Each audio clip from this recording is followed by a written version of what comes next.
Good morning and welcome to Rose Red Homestead.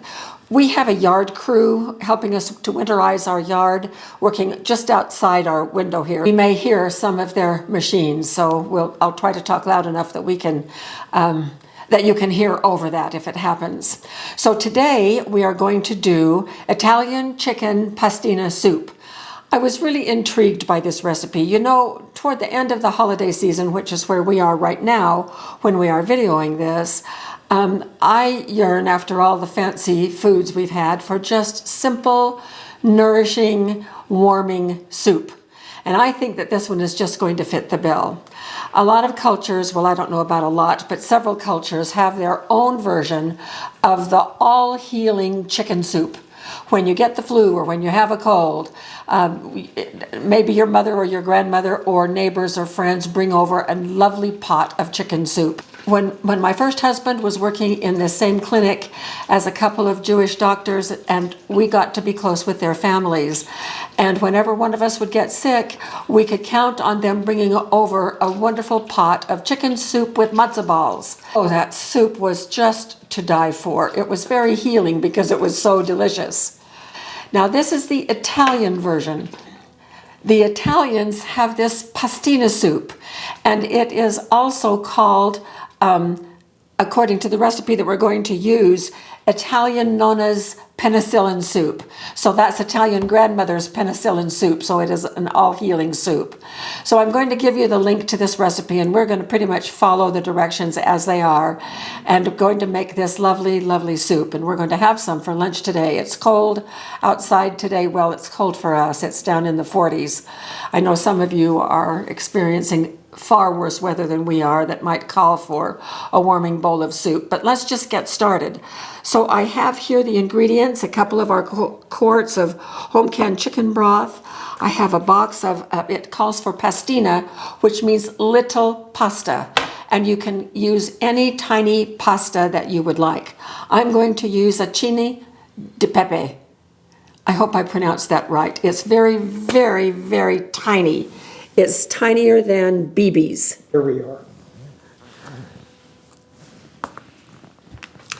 And it calls for a variety of vegetables, including our mirepoix, but I'm not going to use any of my frozen or freeze-dried mirepoix because the proportions of those three ingredients, which is carrots, onions, and celery, is very different than a standard mirepoix. So we're going to follow their recipe. Now, I also have something exciting to show you. When I found this soup, there's also a little video that goes through what I'm taking you through as well. And they used this chop wizard, and I'd never seen anything like it.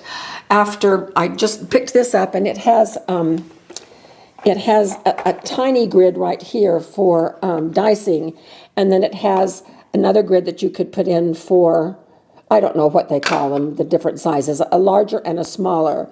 And so since this calls for things being chopped tiny, I'm using this grid. And what I have in it right now are my practice veggies. I just had to do a little bit of practicing, and it's a good thing that I did because it didn't work as easily and as quickly as it was showing in the video. But I'm very happy with it. And what I would request is that any of you who have this Vidalia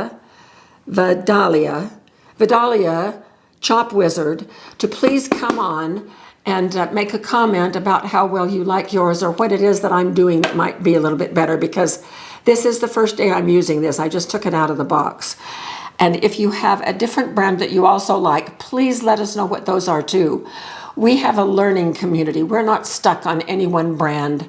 And so we don't ever recommend anything personally. We don't recommend anything unless we have purchased it with our own money and have tried it out and really like it for ourselves. So in other words, we can't be bought by anybody. I just turned somebody else down the other day who wanted to have a partnership trying to sell our people things, and we just don't do that. So first up is, I'm going to turn this back on. In this pot, I have a couple of tablespoons of olive oil and a tablespoon of butter. And to that, I'm going to add the onion. the shallot, celery, bell pepper, and I'm going to stir to combine. So I am going to put in, does this come off?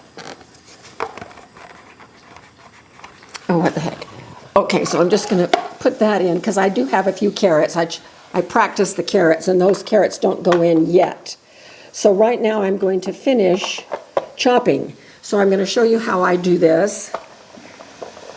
And the vegetables have to be pre-prepared. You can't do anything super thick.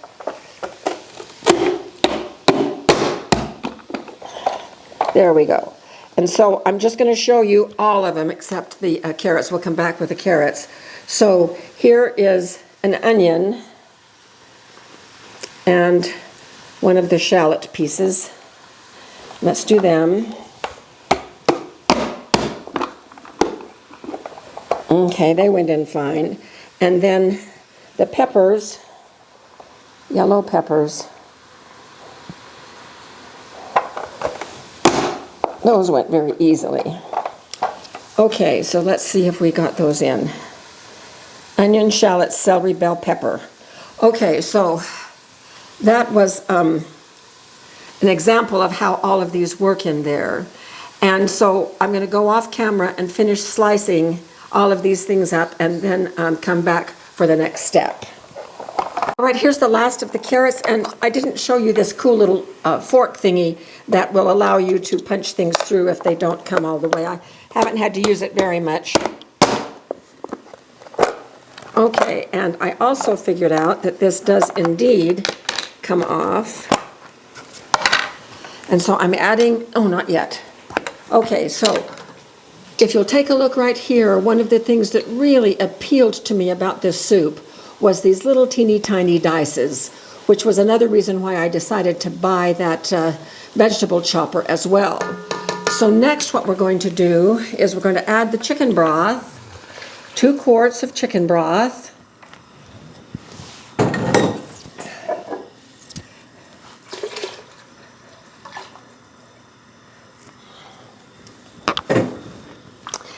And carrots, which are right here.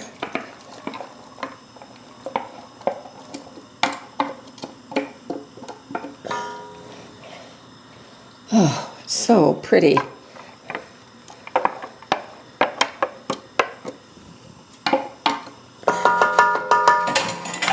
And then, oh, and I forgot to put in the garlic, so we're going to put it in now.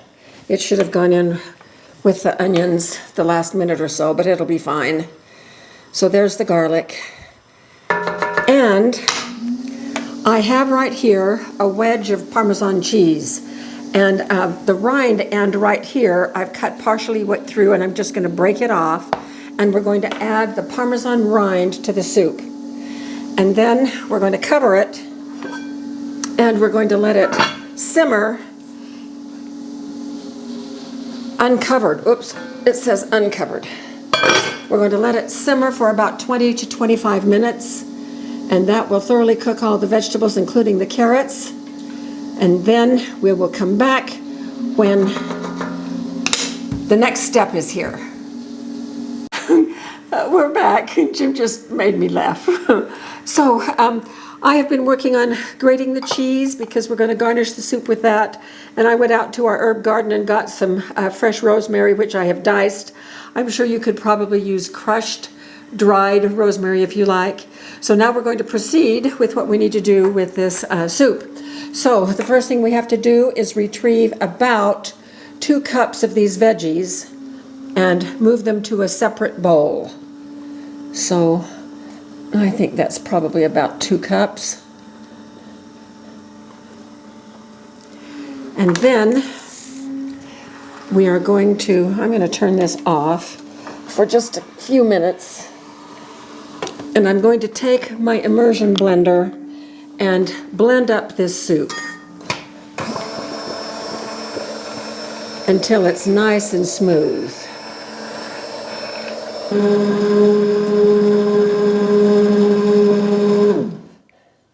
Okay, that's probably about as smooth as it's going to get. I'm turning the heat back on. And now I'm going to add the pasta. Now what the recipe says is that you can use either a third of a cup, or if you really like pasta, you can add an additional 1/3 cup. So this is a 2/3 measure cup. And so as you see, I have a little more than 1/3, but not quite 2/3. So I'm just going to sprinkle the pasta in, and we're going to give it a good stir. And it takes about 9 minutes for that pasta to cook. We're putting the lid on, and we will be back for what is next. Oh, 2 things before we go. I had no idea how helpful this little fork would be for cleaning out this top, because there was a lot of vegetable matter that was stuck down in there that would have taken, I tried to brush on it, and then I realized that's what this is for, and it is, because it's perfectly spaced so that you can get, and there's a little piece of celery that just came up. The celery strings were kind of tangled around this. So this is a wonderful thing that they included to help us clean. The second thing is that I have added the 1.5 teaspoons of salt. I did that off camera, so just so that you know we did add that. So now we will be back when the pasta is done and we're ready for what's next. The pasta is done, but what I am discovering is that even though it's there, it is very hard to distinguish from the little bits of the veggie solids. You can see it there, but I don't think it's super evident that it is there. So the next step is for us to add these veggies back in, and then we're going to take, I thawed 2 packages of my chicken chunks. This is rotisserie chicken, fully cooked, and it says to add 2.5 to 3 cups. I think I have more than 3 cups here. So if I do, then we're just gonna have a little chicken salad sometime later, because I'm not gonna put all of this chicken in. I think it would be too much, so we'd leave it. This was turned out to be about 4 cups. So then we're going to stir. The heat is off. Very wonderful, thick, full-bodied soup. Wow. Okay, so the directions now say for us to put the lid on with the heat off and just let it sit for about 20 minutes. And then we will dish up a little bit, have a taste test, and we'll add some of our minced rosemary along with some freshly grated Parmesan cheese, and we will have our little taste test. So we'll see you in about 20 minutes. So it's been 20 minutes, and this cast iron Dutch oven has been holding the soup nice and hot. We can come close and take a look at it. Okay, so some of the pasta has risen to the surface. So now I'm just going to, oh, look at that. Oh, yeah, wow. now you can see the pasta. Oh, it just looks heavenly.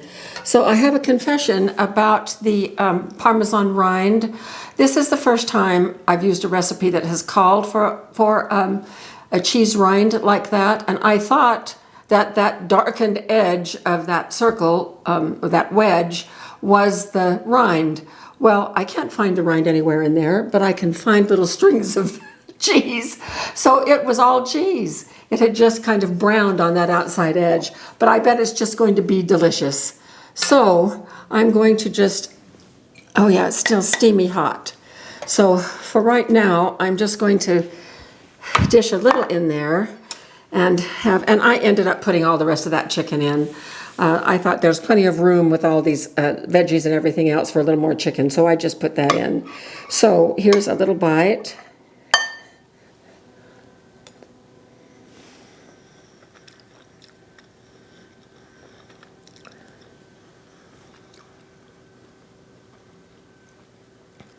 This rivals any chicken soup I have ever had in my life. Chicken and matzo balls, regular chicken soup, and now this grandmother's Italian chicken penicillin soup.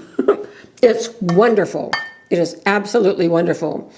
And my tongue can easily differentiate between the little bits of the veggies that were attempted to liquefy in and the pasta. The pasta is very clearly tasteable once it gets in your mouth, so I'm happy about that. This is fantastic soup. So we will enjoy this for lunch in just a little bit, and then probably we'll have some leftovers for a second meal. So, success, success. And I am very pleased with the Vidalia veggie chopper as well. And so please comment on that and let us know what you use. And let me know if I can improve my technique on that for those of you that are already experts in using that little piece of equipment. I'm now garnishing with a little bit of the grated Parmesan cheese.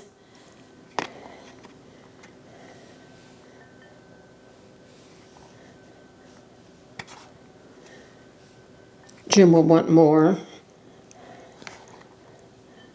And just a little pinch of the rosemary, the fresh rosemary that has been snipped.